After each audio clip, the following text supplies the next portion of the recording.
Malaysia ditubuhkan pada tahun 1963 sebagai sebuah negara dengan identiti nasional tersendiri. Penubuhan ini diikuti dengan pembentukan satu bangsa Malaysia yang saling bertolak ansur dan sentiasa memahami segala adat atau kepercayaan setiap kaum, atau dengan kata lain menghormati antara satu sama lain. Kumpulan etnik di Malaysia telah diberikan kebebasan dalam mengamalkan syariah hidup masing-masing, termasuklah perkara yang berkait dengan warisan budaya. Aspek tersebut menjadi penyumbang kepada perkembangan pemakanan yang mempengaruhi perpaduan kaum di Malaysia. Jumlah kaum terbesar di Malaysia adalah kaum Melayu, Cina dan India. Tiga kaum terbesar ini mempunyai pelbagai adat dan budaya tersendiri dalam mengeratkan silaturahim dan menguatkan perpaduan antara satu sama lain. Dalam video ini, kami telah memilih untuk menerangkan bagaimana tradisi makanan sesuatu kaum itu dapat menyumbang ke arah perpaduan kaum. Seperti yang kita sedia maklum, setiap kaum di Malaysia ini mempunyai sejarah tentang makanan tradisional kaum masing-masing. Kita mulakan dengan makanan kaum Melayu. Kaum Melayu mempunyai berbagai jenis makanan tradisional seperti nasi lemak, laksa, nasi dagang, nasi kerabu dan lain-lain. Sewaktu perayaan pula, cuaca yang dinikmati oleh kaum Melayu ialah lemang, ketupat, rendang, kuih bahulu dan sebagainya. Nasi lemak adalah contoh makanan orang Melayu yang dapat memupuk perpaduan kaum di Malaysia kerana ia bukan sahaja menjadi kegemaran orang Melayu tetapi turut dipelopori oleh kaum Cina dan India. Nasi lemak merujuk kepada nasi yang dimasak dengan menggunakan santan kelapa bagi menambah rasa lemaknya. Kadang-kala daun pandan dimasukkan semasa nasi lemak dimasak bagi menambahkan aromanya. Nasi lemak dahulunya dihidang untuk sarapan pagi, tetapi pada masa kini dijadikan hidangan tengah hari dan malam. Seterusnya, kaum Cina. Kebanyakan masakan Cina di negara kita resepinya berasal dari negara Cina, seperti kang tafu, char kway teow, dimsum dan lain-lain. Kuih bulan antara makanan yang terkenal. Kini di Malaysia terdapat pelbagai versi kuih bulan dan terdapat juga kuih bulan yang halal yang sesuai untuk orang Islam menikmatinya. Selain itu, antara cuaca yang sering disajikan yang menjadi tradisi kaum Cina di Malaysia ialah yisang, yang merupakan campuran sayur-sayuran yang berbagai tekstur dan warna-warni yang membawa maksud kemakmuran kepada mereka. Bagi kaum India pula, masakannya telah sebati dengan jiwa dan raga rakyat Malaysia. Biarpun makanan kaum India diperbuat dari rempah ratus yang berbeza, namun ia memiliki keenakan yang tersendiri. Antara makanan tradisional bagi kaum India ialah thosai, aneka kari, chapati, putu mayam, maruku dan sebagainya. Apabila disebut sahaja muruku, pasti ramai mengenalinya. Ia antara makanan ringan yang sangat digemari ramai. Bahan utama untuk menghasilkan kuih ini adalah urat dal, tepung kacang thosai dan tepung beras. Muruku biasanya berbentuk bulatan atau berbentuk halus. Ia dibuat menggunakan acuan khas dengan menekan tepung yang telah diuli atau cara pemutaran. Seterusnya adalah sesi temu ramah bersama tiga kaum yang berbeza untuk bertanyakan pendapat mereka bagaimana makanan dapat menyatukan perpaduan dalam kalangan rakyat Malaysia. Assalamualaikum Puan, terima kasih kerana sudi bersama kami pada hari ini. Bolehkah Puan berkongsi apakah makanan kesukaan Puan yang terdapat di Malaysia ini? Waalaikumsalam dan terima kasih. Saya sangat berbesar hati atas jemputan pihak saudari. Sudah pasti boleh. Seperti biasa, makanan yang terkenal di Malaysia iaitu nasi lemak mempunyai tempat yang khusus di hati saya. Saya sering mulakan hari saya dengan sajian ini dan saya juga gemar untuk memasak dan menyediakan nasi lemak untuk sajian keluarga saya. Oh begitu. Ya, sudah pasti nasi lemak mempunyai tempat yang istimewa bagi kita, terutamanya kaum Melayu.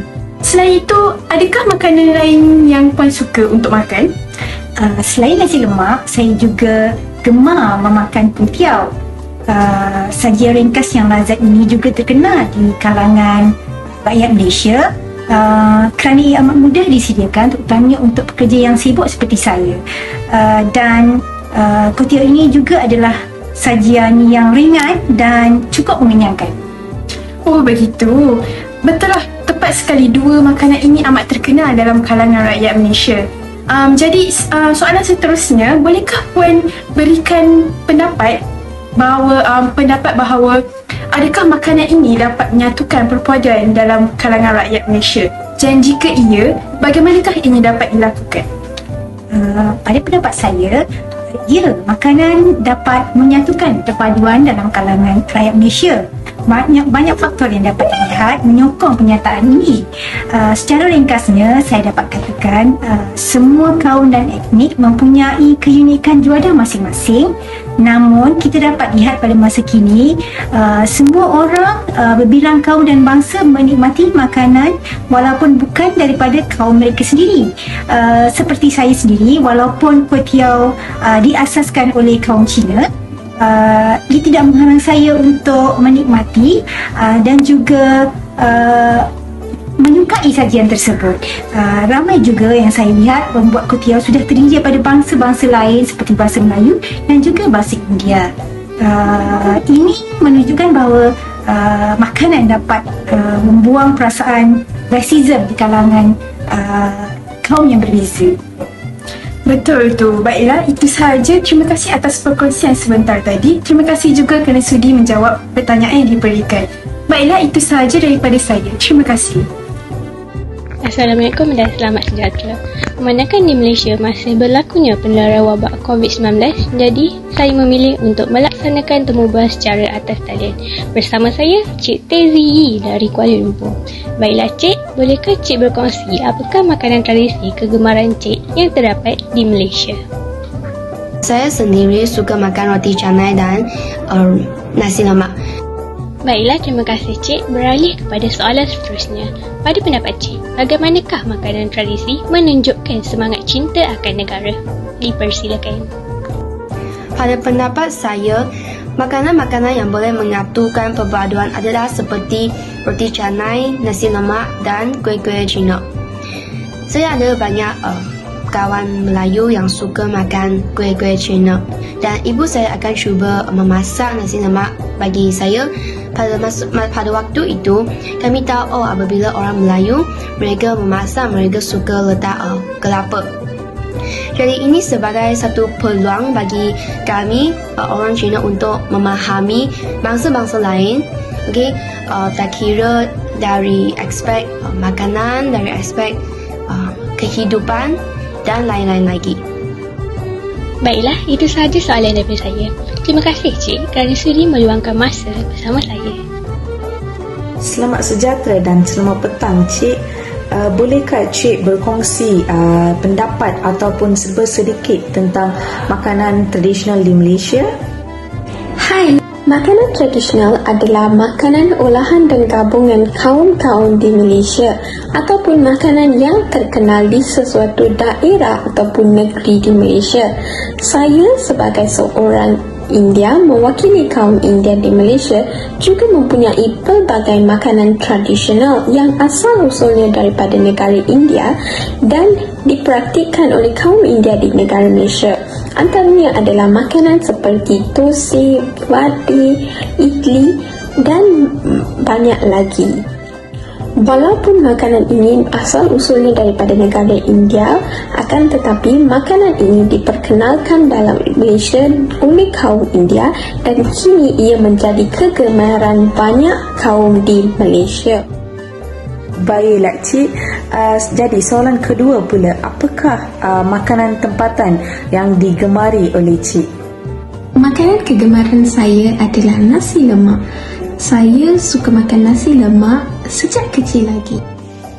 Baik, soalan ketiga dan soalan terakhir bagi Cik adalah berdasarkan perspektif Cik, bagaimanakah makanan tradisional boleh menyatukan perpaduan di Malaysia? Makanan-makanan yang menyatukan perpaduan kaum di negara Malaysia adalah makanan seperti roti canai, thosai, apam balik, mi goreng mamak dan kuih muih. Pada pendapat saya, makanan-makanan ini dikatakan menyatukan perpaduan kerana sebagai contohnya apabila kita hendak makan roti canai, tempat yang kita akan pergi adalah ke kedai mamak. Apabila kita ke kedai mamak, kita akan lihat pelbagai kaum di sana, tidak kira kaum Melayu, kaum Cina ataupun maupun kaum India. Itulah merupakan satu perpaduan di antara rakyat-rakyat Malaysia di mana kita tidak mengasingkan diri kita dari segi perkauman apabila makanan, dan itu adalah satu perkara yang unik bagi kita sebagai rakyat Malaysia. Terima kasih Cik kerana sudi meluangkan masa untuk temu ramai ini serta menjawab semua soalan yang diberikan. Di sini kami sertakan juga dengan contoh kedai yang dikunjungi oleh pelbagai kaum. Jaga berbilang-bilang kaum lah. Yang datang pun berbilang-bilang kaum. 大家要团结啦，要和谐啦。 Sebab dia 3 kan, campur India, Cina, Melayu bekerjasama. Pelanggan Melayu gemarkan mi rocak dan roti bakar. Yang India suka mi hailam, sementara Cina pula sanggup tunggu meja hanya untuk menikmati nasi campur Melayu dan sate. Di sini kita dapat melihat riuh rendah dan gelak tawa pelanggan pelbagai bangsa yang duduk semeja sambil menghirup kopi dan menjamu selera menjadi pemandangan paling indah di Capital Cafe. Mereka kedai ni tahun 62, 1962 daripada bapak saya. Sekarang ni ada second generation lah, generasi yang kedua. Daripada saya kecil sampailah sekarang. Memang hubungan kami memang betul-betul rapat. Hubungan kami memang rapat. Macam misalnya jadi satu keluarga. Memang tuan punya kedai ni memang bagus. Lebih 6 dekad, mereka bukan sahaja mewarisi punca rezeki, malah silaturahim yang semakin sebati. Seterusnya ialah kedai makan di bangsa Fish Head Corner yang diusahakan oleh Pakcik Anwar tidak putus dikunjungi oleh pelanggan yang berbilang kaum sejak mula ia beroperasi. Malah, pelanggan tidak kekok untuk duduk semeja menikmati hidangan masing-masing biarpun berbeza latar budaya dan tidak mengenali antara satu sama lain. Hal ini dapat dikaitkan dengan bagaimana makanan menjadi salah satu medium untuk menyatu padukan rakyat Malaysia. Ia boleh dirujuk melalui kedai mamak yang dijadikan satu pusat untuk mengumpul pelbagai masyarakat berbilang kaum untuk makan, berborak dan bergaul. Contohnya, golongan remaja di Malaysia yang menonton perlawanan bola sepak secara langsung di kedai mamak. Mereka tidak mengambil peduli soal warna kulit, agama dan perkauman dan dapat duduk bersama untuk menyokong pasukan bola sepak negara. Mereka akan bergembira meraihkan kemenangan bersama-sama dengan kaum-kaum yang lain. Kesimpulannya, kedai mamak ini mendatangkan kebaikan dalam perpaduan kita sebagai satu Malaysia.